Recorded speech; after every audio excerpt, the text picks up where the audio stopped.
บัดนี้จะก้าวถึงนกกระจอกน้อยผัวเมียทั้งคู่พากันอยู่สืบสร้างน้ำวงเงาพอราศีลนกทั้งสองคู่นี้ใส่อยู่ในสมบอนฤาษีทรงทำดอกพำเพียรสินสางอาศัยคนข้างเจ้าพระฤาษีนั้นสอนสั่งเหตุพวงหังเพื่ออยู่สนสองน้อยได้อยู่โน้นบ่มีสิ่งเสียเนือดหอนสองงอนกะสงสินสวนมาเที่ยวหากินเกสรดอกบางดวงพวงไม้ตกมาวันหนึ่งได้ก็เลยเอาต้นเขาเหี่ยมไผ่ในป่าเกสรกะบ่ได้ก็เลยเฝ้าดวงถึงเห็นสาบึงที่ใหญ่กว้างหากมีดอกบัวบานในสานั้นปทุมมาดอกบัวหลวงหากเบ่งบานสู่การนกทะยานบินเข้าหวังเสียวสอกหาเหยื่อไปฝากเมียและลูกน้อยผู้คองคอยอยู่บ้านเมื่อยำคายว่าคำจวนในตอนนั้นปาทุมมาก็จังม่วนดอกยุบแล้วหุบเอา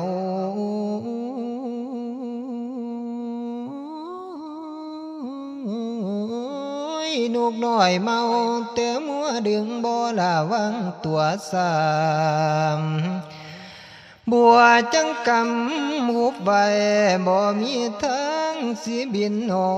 กส่วนนางเฮียและลูกน้อยผู้คองคอยอยู่บ้านบ่เห็นเจ้าเผาผัวพ่อเมื่อเดือกสักใสเอ็ดอ่อนกะเดยนวลเสียงเมียงสอนเดือเลยสนั่นในดวงดาวลาติการกังเจ้า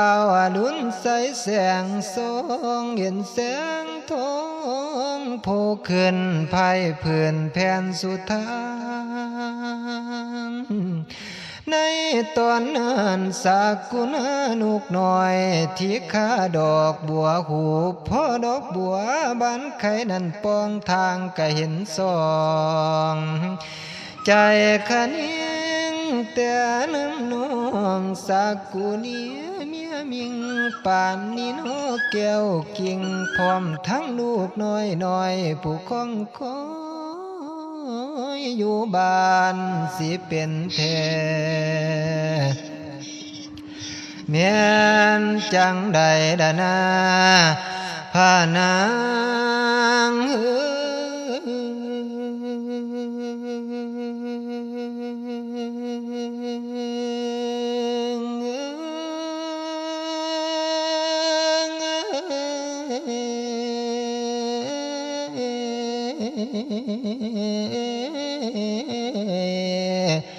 นอนในตอนนั้นพอถึงห้างเดียวก้าวแจงแถลงต่อเมียขอสัญญาเป็นดากต่อกันเดียวนี้ขันหนักสายมีใจเดียวไปหาสมยิ่งตัวไม่สาธุเนื้อขันไหนไปทั้งไหน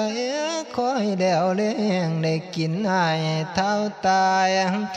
ขันจังสันในอายนี่เป็นบาปหายนั่นตัวทอพระฤาษีพระมุนีด้วยมูโกดเครื่องเสียงกามส่วนนี้นาสังพากันว่าตุนกูไปปุ่นเปีย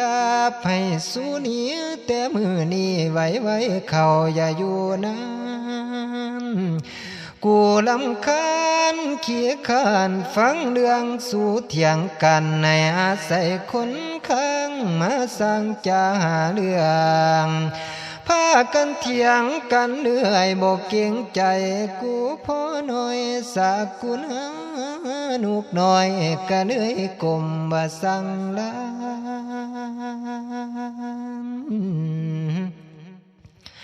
ลูกทั้งสองนี่ได้มาอยู่พักยังก่อนนั้นยิ่งหนักหนาลูกทั้งสองก็สิขอสมมายอมพระองค์ทานความต้องการพอวังให้หนีไปกะบ่ว่าดอกพอง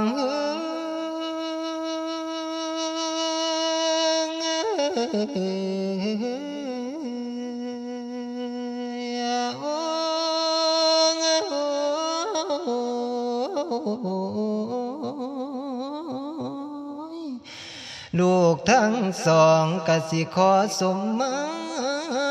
บ่อนได้ผิดพลาดพังอภัยทอนอย่าได้สั่งโปรดประทานลูกบางสองอ้อนขอวอนขานนมัสการพระผู้มีแดวคาบดวงสามข้างลูกทั้งสองสิพากันไปแปลงสร้างห่วงหางอยู่ทั้งไม่ก่อนเดือน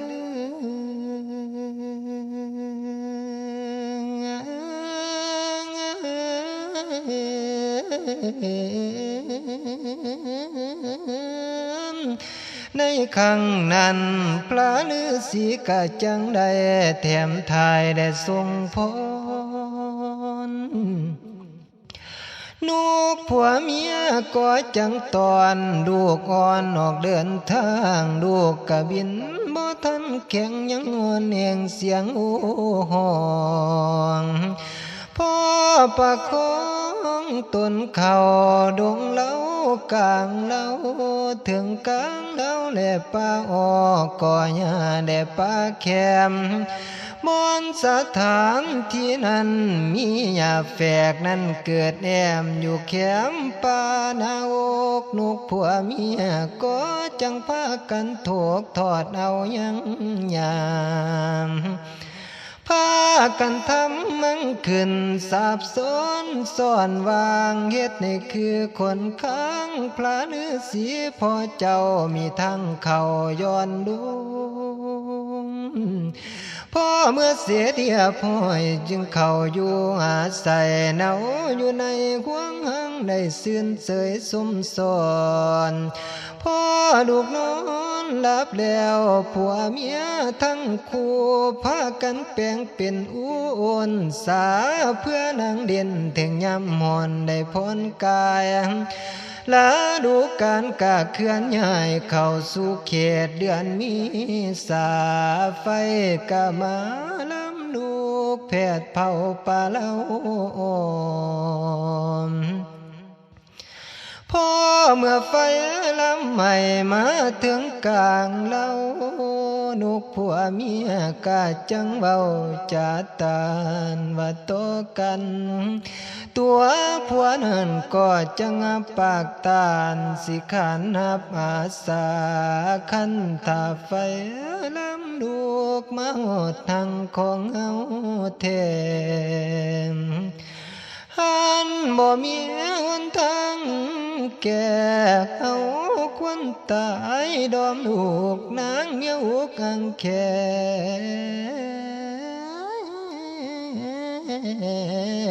นแสนสานอาหังมนุ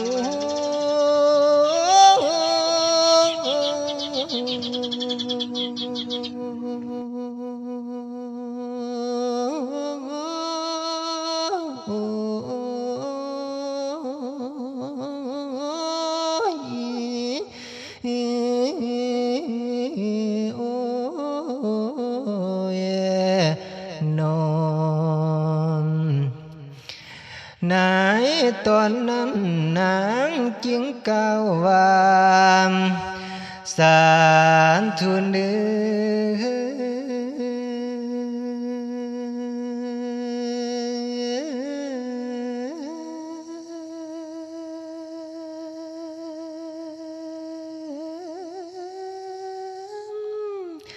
ขอให้พายพุ่มฟ้าพายันท้ายเดียงดำเนเด้อ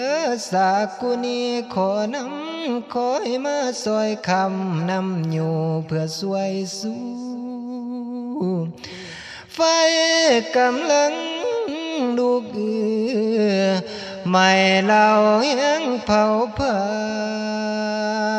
น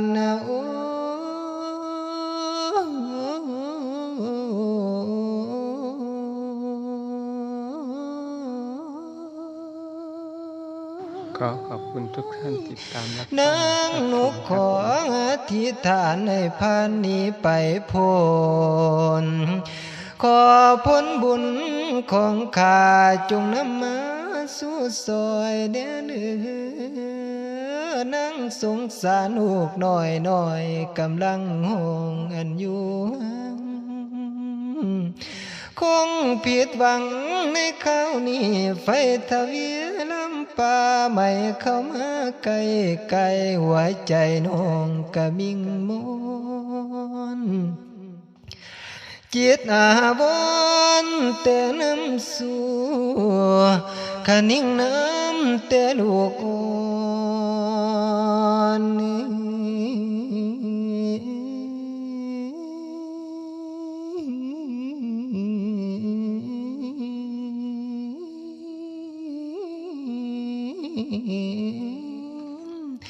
ไฟดอนดูกลุ่มมาไก่อยู่บ่อเสาพอดีไฟดูเข้ามาถึงที่วังอานิจังชีวิตมูสักกุณาเนื้อคงบ่เหลือยังข้างย้อนหวังตายดอมลูกเพื่อปีกตุ่มลูกน้อยหวังตายน่วมบ่ห่างนี้คำบุหันเพิ่นว่าไว้สัจจาผู้ใส่นี้คือจังกวยกันต่างบัดทิมหลวงใส่น้ำผัดใดเข้าคู่สู่ตาว่าจะของยิ่งนี้เปรียบคือหินหักเหมือนย้ำเมื่อทิมใส่น้ำผัดจมเมียงบ่ฮอนฟูบุหันจะเปรียบไปหูภาษิตเก่าเพิ่นขานไข่เปรียบใส่สากุณานกตัวที่เป็นยังผัวเมื่อเห็นไฟลำลูกบ่อาจทนทันได้หวังสิไปนี่มุมหัวเมียงเดี่ยวบินออกป่าปล่อยเมียและลูกน้อยตายแล้วอยู่วางแต่งกะบ่อาจยังคันถึงวางมรณะ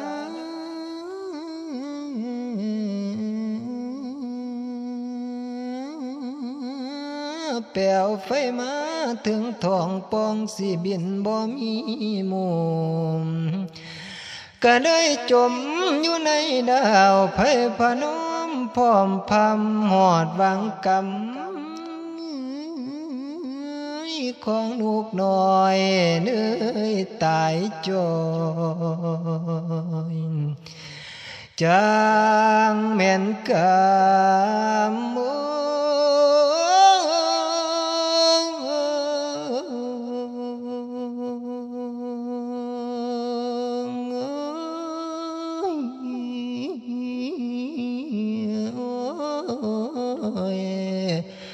นอนในตอนนั้นนางจังกับสาดได้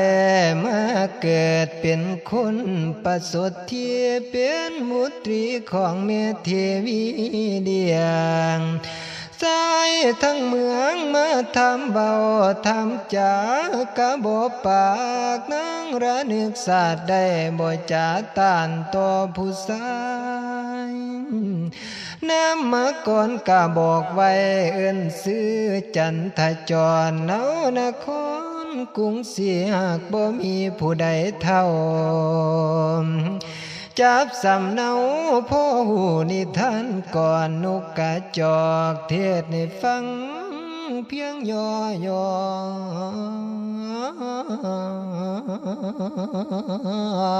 พอดีแนวเสียหวายลงดานาสัทธาอยู่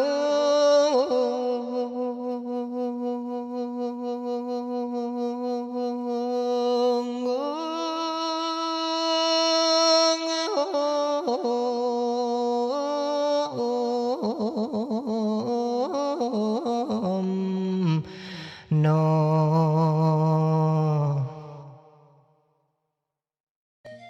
บัดเนฟังก่อนแลกระแสเสียงสอนต่อขอเชิญสวนทุกท่านฟังไว้หินตรงสิได้ทำถูกต้องของทานพระสัทธาหักษาตามของวัดพุทธองค์ทรงศีลอุตสาห์ทำดีไว้ทำไปสิงามของขันเอาทำถูกต้องเงินแก้วสิลังมาบ่แม่นอยู่ลาผัวเมียด่าผิดกันบ่มีวันกุมเกี่ยวต่อกันพอดีเป็นผัวมินเมียขี้ตบตีกันจนว่าบุญเกิดฐานะบ่สมบูรณ์พอเฮาทำบ่ถูกต้องของบ้านบ่ร่วมกันผู้ลังคนว่านั้นดอกปล่อยแสงบ่เก่งกูเมียและผัวกับปันกันสนั่นเสียงเถียงเว้าเอาแต่หมู่หายบ่หายคนจ่อจนแห้งทุกจนแห่งคอดเขียวเที่ยวหายด่าแต่กันผัวลังคนเหตุดังนั้นจังแปลกต่างคนทางบางคนทนทุกข์ดอกความกันตะพองเท่าบางคู่มีของเขาบ่บางเบาต้อยต่ำพ่อเพิ่นนี่สินทำคันแม่นผัวว่าแล้ว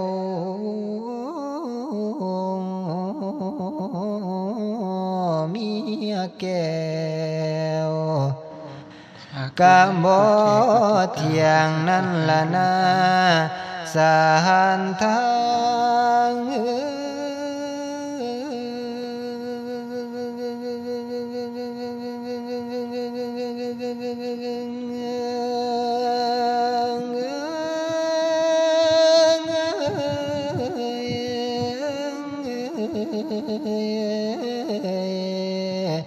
นอนบัดนี้หันมาฟังบ่เรื่องผัวเมียเพิ่นบ่ผิดกันอยู่มือ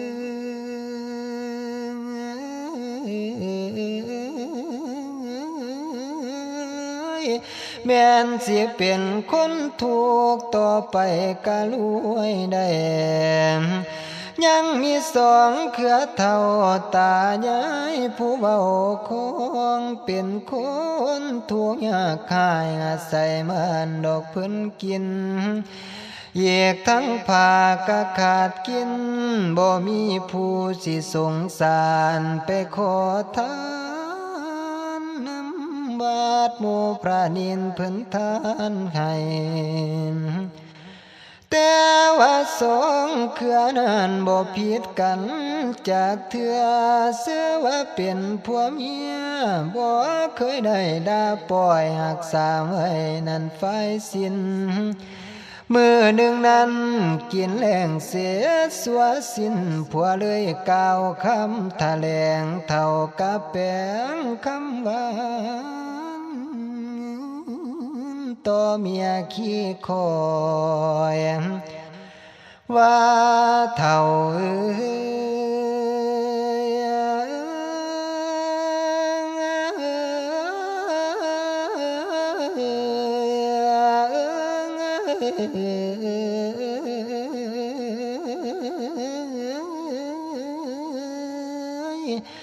คอยสิพาไปสาน้ำทะเลหลวงกว้างใหญ่ได้ยินเพิ่นว่าไว้สะเภาดมนับบ่ไหวคันสาบกบอกว่าได้ด้วยใหญ่เป็นเศรษฐีส่วนนางเมียก็ตามใจบ่อยากคืนคำเท่าพอถึงเวลาเศร้าผัวเมียก็เตรียมท่า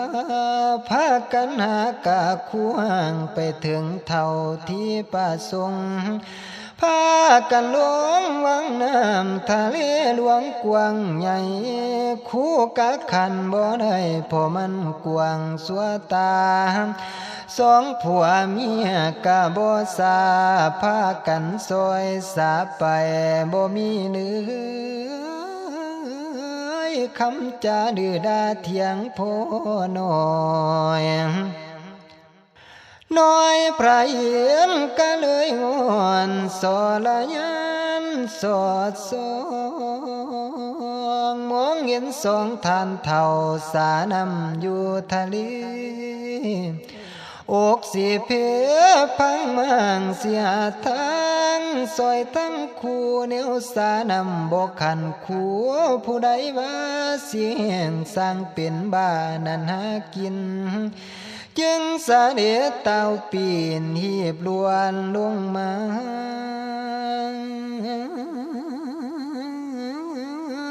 แปลงเป็นกา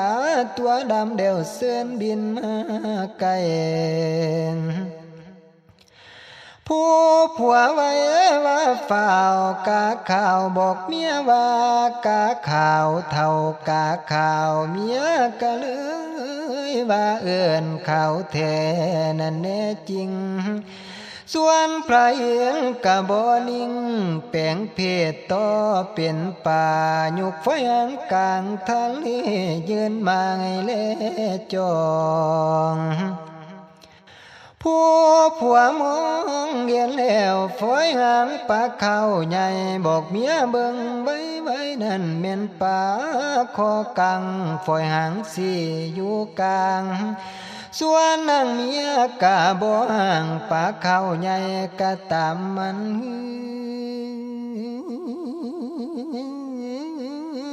นั้นไปจ่าน้ำผัวว่าแม่นจริง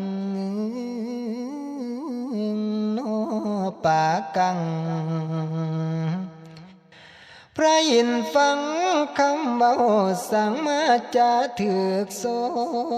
งแนวจังกับเพศเพียงเป็นแท้ดังพระสงฆ์ยับเข้ามาไกลก็เลยกล่าวคำไข่พากันใจประสงค์อย่างอีพอตายายเท่าสองผัวเมียก็เลยเว้า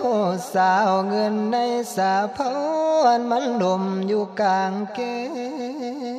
งเขาว่าเงินแดแบ่งหักเต็มเพื่อนหมื่นตันพอแต่ว่าทอนั้นพระอินทานก็สงสารถามเบิ่งผัวกับเมียก็ซ้ำคนเดียวเว้าพระอินทร์เอายังของนี่มาย่อเยินขันเจ้าคิดอยากได้อันใดนั้นในต้อยตีแต่ว่าของรวยนี้ตีมากบ่เป็นผลเด้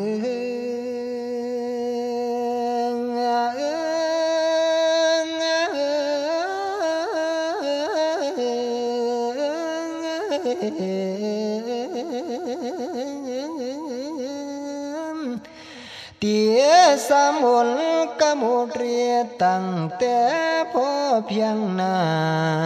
นสองผัวเมีย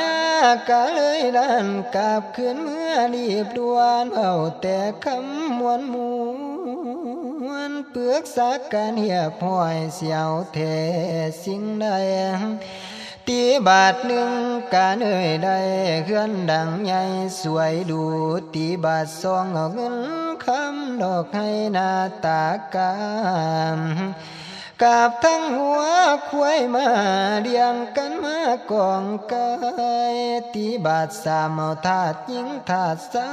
ยกาบสิ่งของเครื่องใส่ให้ได้ทนบนเดียวเงินแด่คำกาลาดเดียวไหลลังเข้ามา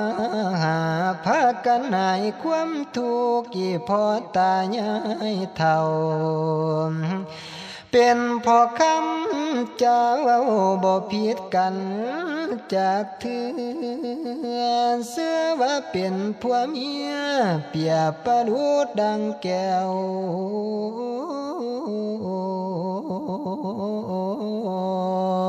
มานีเข็มเจ้าขาแพงนันดานาสาธานอยู่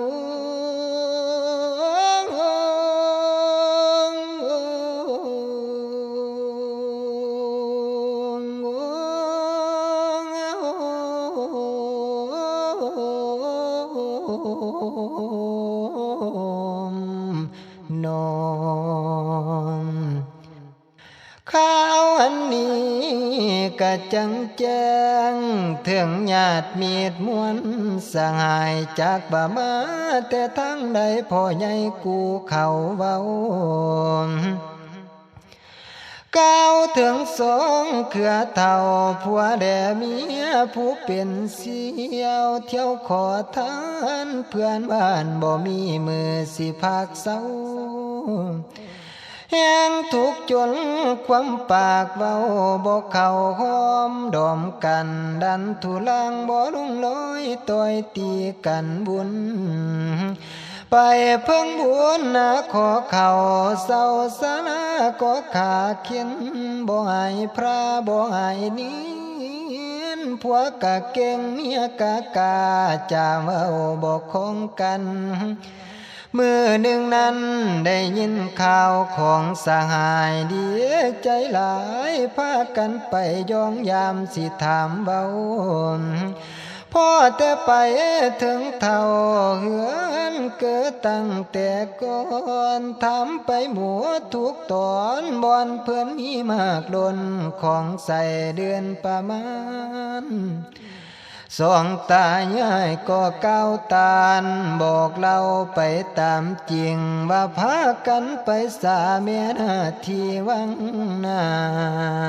ำองค์พระเห็นสิแลจ้องมองลงมาเรียบลำเพิ่นแปลงเป็นกาดำไก่หมูเจ้าเว้าว่าขาวแท้ดังนกยางเห็นไฟหางปลาขาวให้พากันว่าปลาคอนเดือนเดือน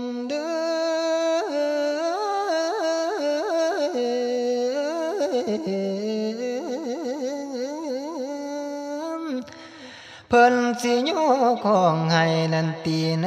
ดังกะใจสองผัวเมียกะจังได้เว้าว่าไปนำกันพอแต่ถึงวังเวินแม่หน้าที่ก็สานามผัวบ่ปากจากคำตั้งแต่เวลาเศร้า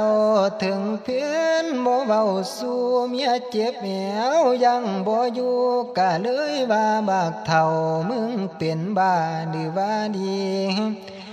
พ่อกับแม่มึงบอกตีสิสานำขัวบ่อยู่เฮ็ดจังใดจังสิบอกจงคอยฟังกูเว้า ทั้งผู้ผัวก็เลยว่าอดเอาเท่าอดเอาเมียก็มีแต่คำหมายเสียงแข็งบักแห่งการส่วนพระอินทร์ลำคาญจังเสด็จดวงลำแล้วบินเจยดังกาทั้งผู้ผัวก็เลยว่าเบิ่งเป็นหยังละพุ่นยิผีหานันกาข่าวเมียกะสาวไม่ค้านเหงื่อใส่หัวผัวโจมึงบ่มีตาบ่บักผีต่ำผู้หายกำนั่นก็คือกาดำผัวเด้อออกปากเว้าตนเจ้าให้ว่าน้ำให้ว่าน้ำ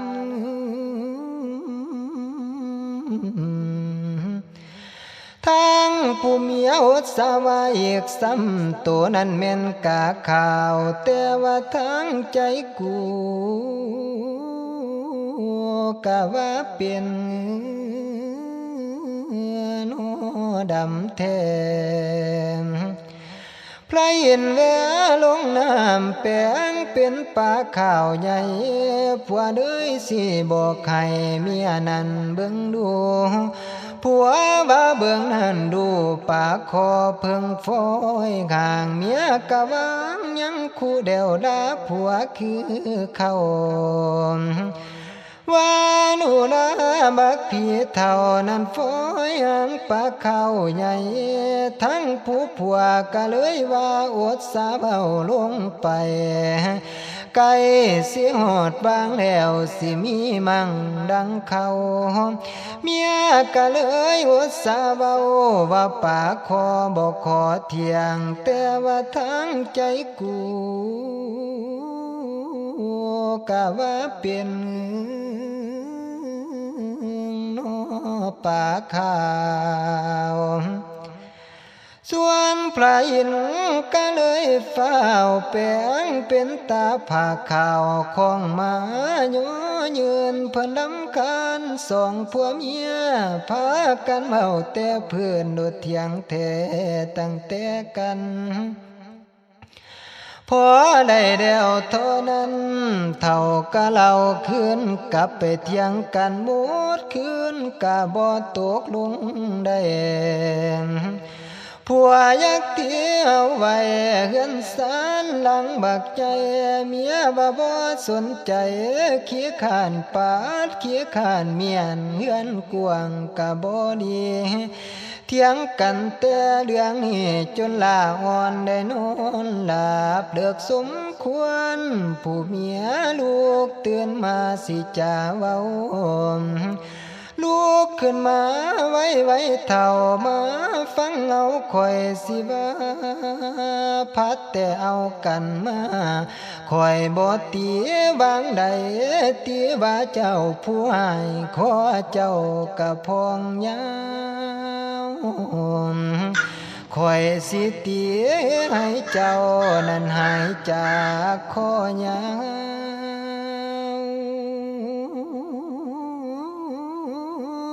คือสิดีเกินได้ไฟผัวกันเลยเมีย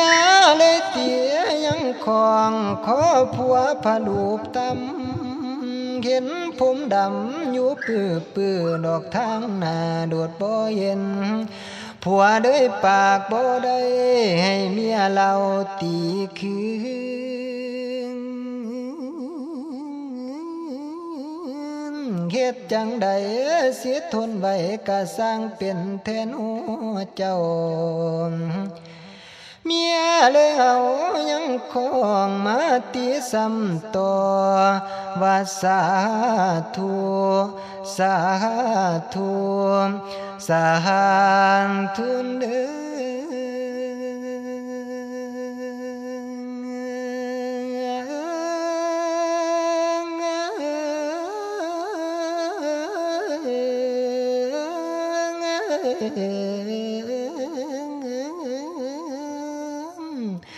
ให้ขอ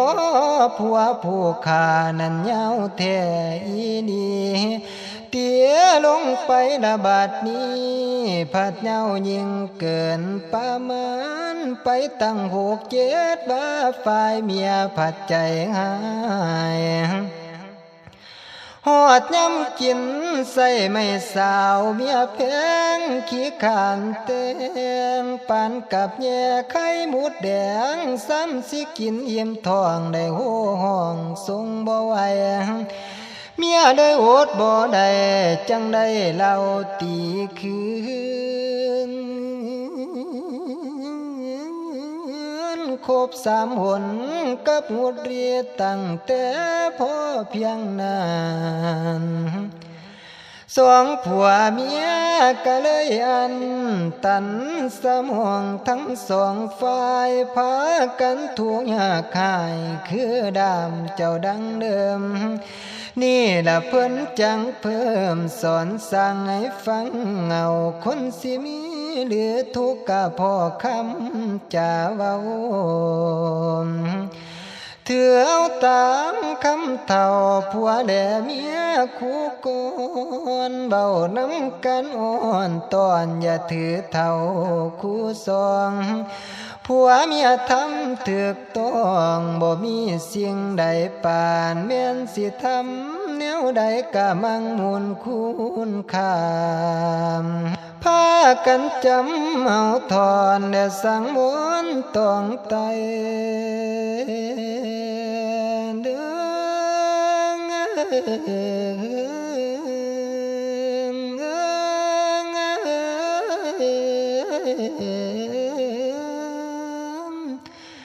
ปากเป็นเอกเลขเป็นโทเพิ่นว่าไว้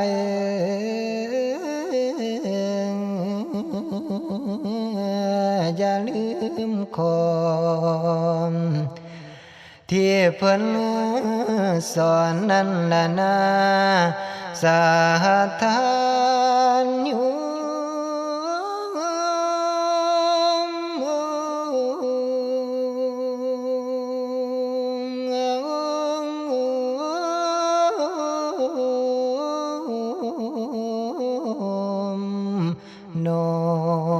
กราบขอขอบคุณทุกท่านที่ติดตามรับฟังรับชมช่องเผยแผ่ธรรมะสวัสดีครับ